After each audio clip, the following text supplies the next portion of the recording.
अकाल मृत्यु वो मरे जो कर्म करे चांडाल का, और काल भी उसका क्या करे जो भक्त हो महाकाल का। आज ऐसे ही महाकाल के एक द्वार में हम आ पहुंचे हैं, जहां पर हम यहाँ के इतिहास के बारे में सुनेंगे। बीसलपुर की जनता भी जानेगी यहाँ की इतिहास के बारे में, क्योंकि महाशिवरात्रि का पावन पर्व है और महाशिवरात्रि से ये मंदिर काफी जुड़ा हुआ है। बताया जा रहा है द्वापर युग में, महाभारत काल में युधिष्ठिर ने महाशिवरात्रि के पर्व पर ही यहाँ पर शिवलिंग की स्थापना की थी। ऐसी किंवदंतियां इस मंदिर के बारे में कही जाती हैं। हालांकि सच्चा दरबार है तो लोगों से हम जानेंगे भी किस तरह से ये मंदिर अपनी झोली में तमाम इतिहास समेटे हुए है, तमाम इतिहास बटोरे हुए है। क्या नाम है आपका? अमित कुमार मिश्रा।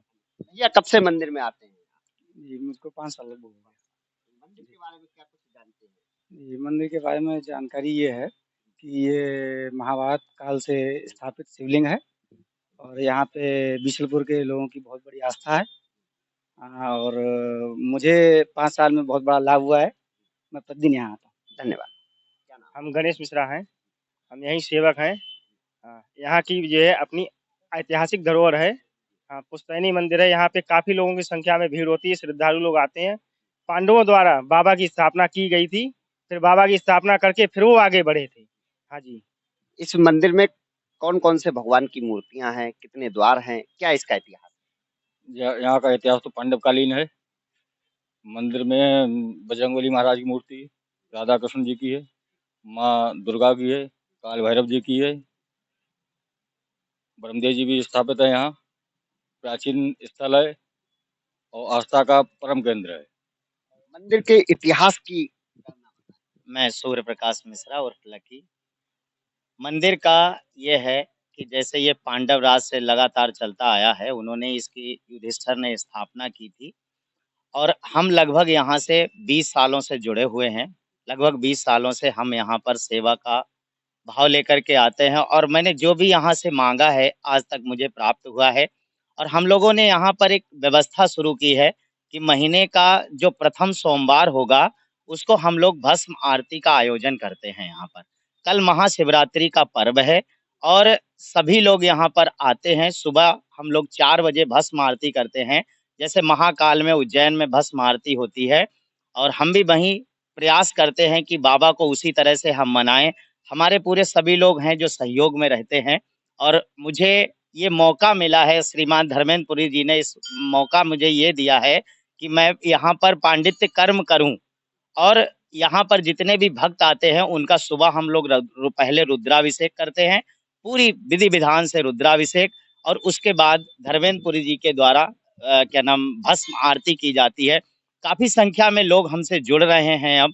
पहले लोग जो नहीं आते थे, क्योंकि रात्रि कालीन में 2 बजे 2:30 बजे उठ करके यहाँ पर सेवा देना, रात में 2 बजे से हमारा कार्यक्रम प्रारंभ हो जाता है और 4 बजे तक हमारा क्या नाम भस्म आरती का कार्यक्रम रहता है। पहले रुद्राभिषेक और उसके बाद भस्म आरती जो रहती है वो हम लोगों के द्वारा की जाती है। और एक दिन पहले हम लोग यहाँ भजन संध्या का आयोजन करते हैं, जिसमें हम लोग भस्म तैयार करते हैं और उसी भस्म से बाबा का जो होता है अभिषेक किया जाता है। धन्यवाद। मंदिर के इतिहास के बारे में, जैसे द्वापर युग से जोड़ के देखा जाता है मंदिर को, जो कुछ कहानी हो वो जरूर बताएं। जी, सबसे पहले बहुत-बहुत स्वागत, बहुत-बहुत अभिनंदन आप सभी लोगों का कि आज के शुभ अवसर पर आप लोग यहाँ पर पधारे। मैं नगर के सभी लोगों का स्वागत करना चाहूँगा आज के दिन इस अवसर पर।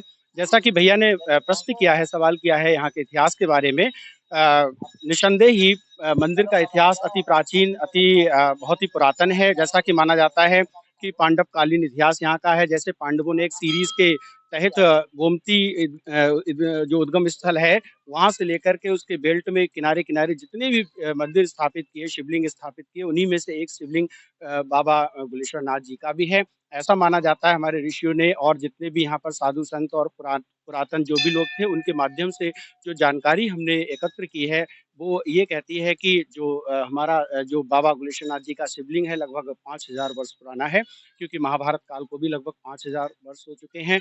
बड़ी ही मनोकामना का केंद्र है ये, जन आस्था का केंद्र है। लगभग हज़ारों की संख्या में लोग नियमित रूप से यहाँ पर आते हैं, दर्शन करते हैं। सावन में तो लगभग हज़ारों लोगों की संख्या में लोग कांवड़िया यहाँ पर आते हैं, और रामलीला जो मेला है, वो तो लगभग विश्व प्रसिद्ध मेला है भारत का।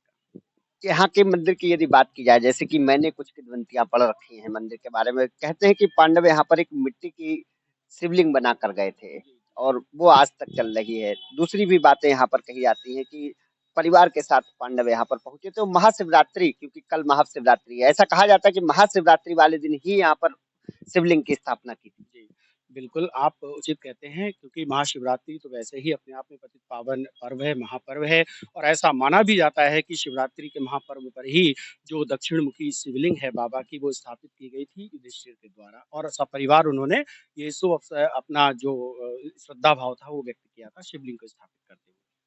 मंदिर की बात की जाए तो एक जो अपने यहाँ की रामलीला है वो भी बाबा गुलेश्वर नाथ मंदिर से ही शुरू हुई। उसकी कहानी आप लोगों में सबसे सटीक कौन सुना पाएगा? जी, मैं बताना चाहूँगा, ये तो सौभाग्य समझूँगा अपना कि बाबा के इस प्रांगण में मुझे ये अवसर मिला प्रेज़ेंट करने का, एक प्रस्तुति देने का।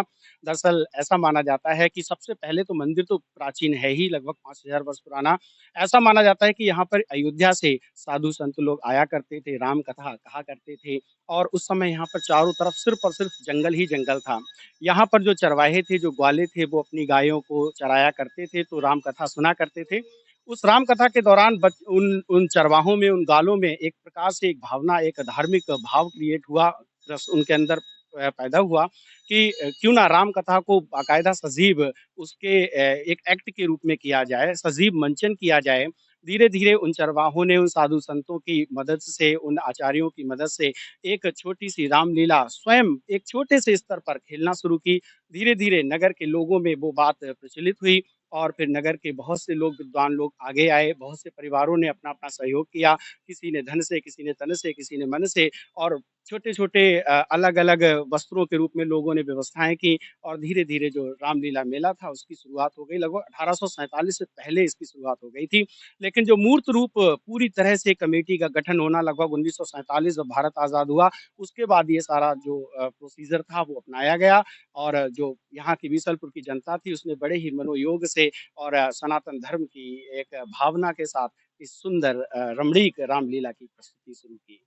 कहा जाता है 1985 से वर्ष 2000 तक बीसलपुर का रामलीला जो मेला था वो ऐतिहासिक बन गया था। कई शहादतें हुई थी। कुछ बताएं? जी, जी, बिल्कुल, बिल्कुल आशुतोष भैया आप ये बिल्कुल सही कह रहे हैं।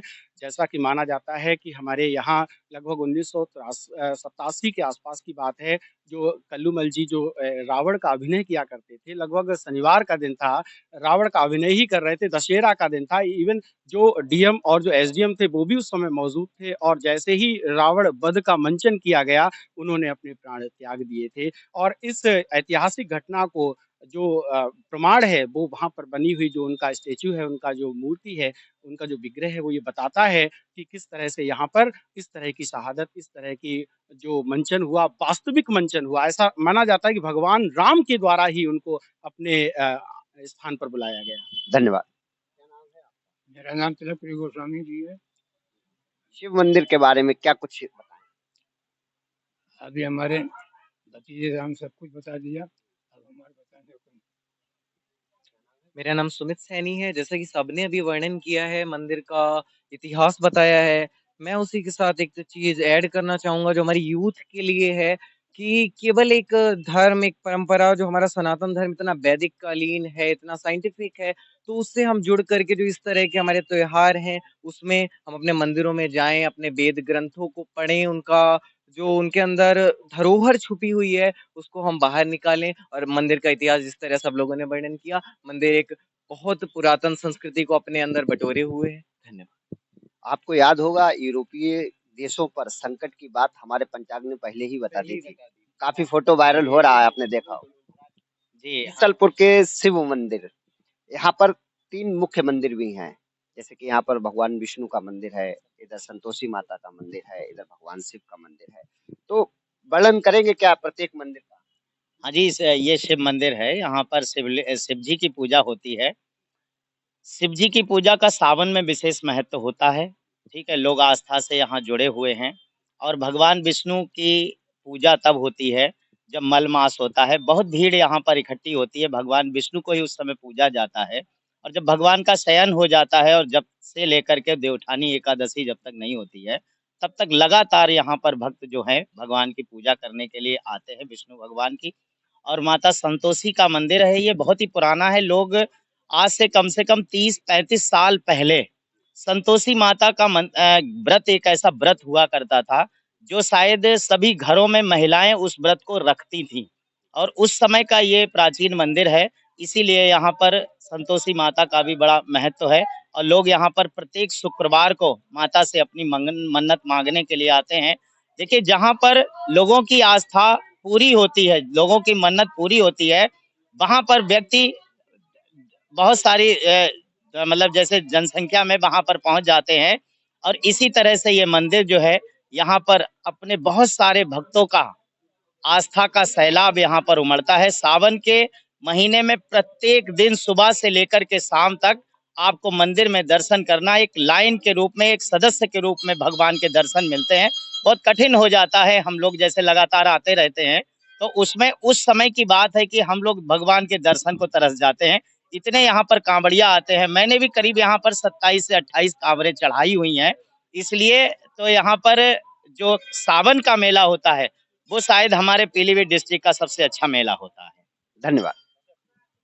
जी, जो कामरथी लोग आते हैं, बीसलपुर के अंदर कहीं भी भैरव बाबा की मूर्ति नहीं है। आस पड़ोस के गांव के भी लोग जब आते हैं तो पहले भैरव बाबा पर दूध चढ़ा के तो अपनी कामर को आगे लेके जाते हैं, फिर वहां से जल लेके आते हैं, फिर बाबा का अभिषेक करते हैं।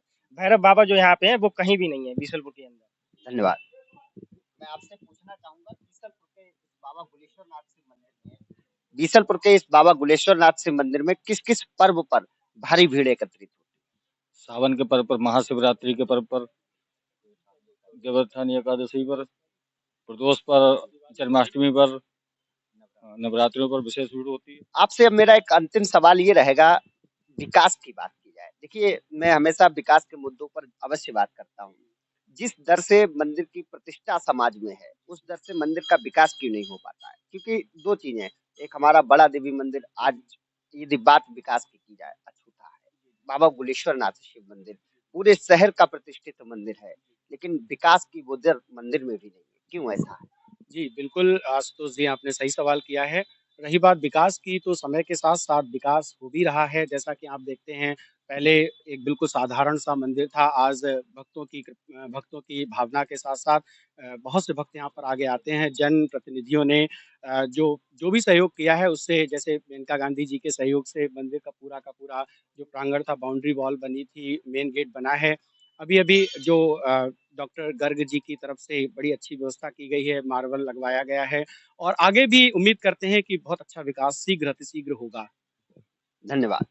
मैं सोच रहा था कि मंत्रोच्चारण के साथ ही ये समाप्त किया जाए। ओम स्वस्ति न इंद्रो वृद्धः श्रवाः, स्वस्ति नः पूगः विश्ववेदाः, स्वस्ति नस्तार्क्ष्यो अरिष्टनेमिः, स्वस्ति नो बृहस्पतिर्ददातु।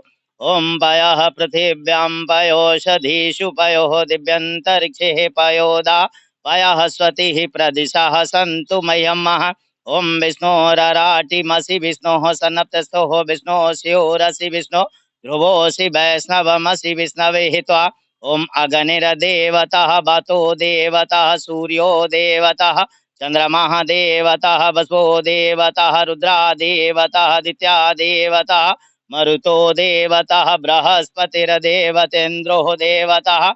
ओम द्यौ शान्तिरन्तरिक्षगुं शान्तिः, पृथिवी शान्तिः, रापः शान्तिः, रोखदयः शान्तिः, वनस्पतयः शान्तिः, विषे देवः शान्तिः, ब्रह्म शान्तिः, सर्वगं शान्तिरेव शान्तिः, सामा शान्तिरेधि। ओम सर्वारिष्टः सुशान्तिर्भवतु। ओम शांति शांति शांति। धन्यवाद।